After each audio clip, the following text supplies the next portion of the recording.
Good day. Here are the headlines from the Philippine News Agency.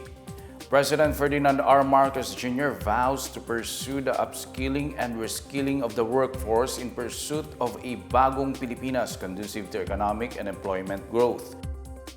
President Marcos said the government seeks to prepare Filipinos for more high-quality job opportunities along with the new and emerging demands of the labor market. The President welcomed the latest labor force survey for December 2023, which he said reflects the significant progress and resilience in the country's labor market. The Philippine Statistics Authority said the country's employment rate last December was at 96.9%. Unemployment went down to 3.1% and labor force participation increased to 66.6%. Marcos said the latest numbers indicate a growing confidence in the country's economy and the opening of more opportunities for the workforce. The President also noted an improvement in job quality and stability. The President also reaffirmed the government's commitment to fostering a conducive and enabling environment for economic growth. He vowed that every Filipino can anticipate better work opportunities leading to progress and prosperity under his envisioned Bagong Pilipinas. President Ferdinand R. Marcos Jr. has ordered the release of around 265 million pesos to help families affected by the recent flooding and landslides in Mindanao. Marcos on Wednesday checked on the provinces affected by the bad weather brought by the shear line and throw of a low-pressure area. Social Welfare Secretary Rex Gatchalian said the money will come from the Presidential Social Fund, which will augment the emergency cash assistance distributed to displaced families. The additional funds will be used to help them buy their household necessities. The provinces of Davao del Norte, Davao Oriental, Agusan del Sur, and Davao de Oro will receive 30 million pesos each. Surigao del Sur and Maguindanao del Sur will each get 25 million pesos. Agusan del Norte will receive 15 million pesos, while Cotabato and Bukidnon will get 10 million each.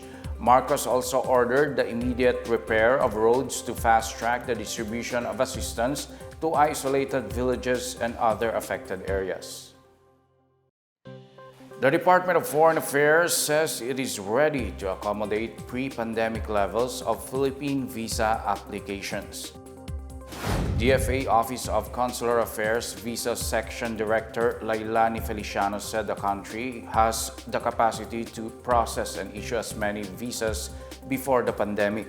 Feliciano said the country was able to issue at least 1.62 million visas in 2019. Visa issuances went down to over 159,000 in 2020 and decreased even further to over 82,000 a year later amid the tightening of travel restrictions due to COVID-19. In 2023, the number grew back to about 217,000 as pandemic restrictions eased, with the Philippine embassies and consulates in China, India, and Dubai being some of the top visa issuing offices. Foreign Affairs Secretary Enrique Manalo reported that the DFA continues to improve consular services as activities return to pre-pandemic levels. The DFA opened about 4.1 million passport appointment slots globally from January to December 2023. 4 new consular offices will be opened this year in Antique, Candon, Balanga, and Olongapo. 2 consular offices in the Visayas and Mindanao will also accommodate full apostille services. The Philippine National Police says it would not enforce any arrest warrant against former President Rodrigo Duterte that would be issued by the International Criminal Court. PNP spokesperson Colonel Jean Fajardo said they will comply with President Ferdinand R. Marcos Jr.'s directive to not help in the ICC investigations. She said the PNP supports the stand of the President and the Department of Justice questioning the ICC's jurisdiction over the country. Fajardo said this also applies to ordinary citizens who may face a case outside the jurisdiction of the PNP as the country's existing laws require coordination on these matters. The ICC is investigating the drug war of the Duterte administration and had previously rejected the country's appeal not to pursue it. Duterte's legal counsel and former palace spokesperson Harry Roque earlier said Duterte received information that he may be arrested anytime. The Philippines formally withdrew from the ICC on March 17, 2019. Agriculture Secretary Francisco Chu Laurel has ordered a thorough review of the department's solar-powered irrigation system projects, or SPIS. The Department of Agriculture reacted to a Facebook post by former Agriculture Secretary Emmanuel Piñol saying that an SPIS in Mlang, Cotabato that was not completed in 2020 was not turned over to farmer beneficiaries. Chu Laurel instructed the regional executive directors to coordinate with Piñol as they look into the operation and functionality of SPIS units nationwide. Non-working units will also be investigated as to why they failed.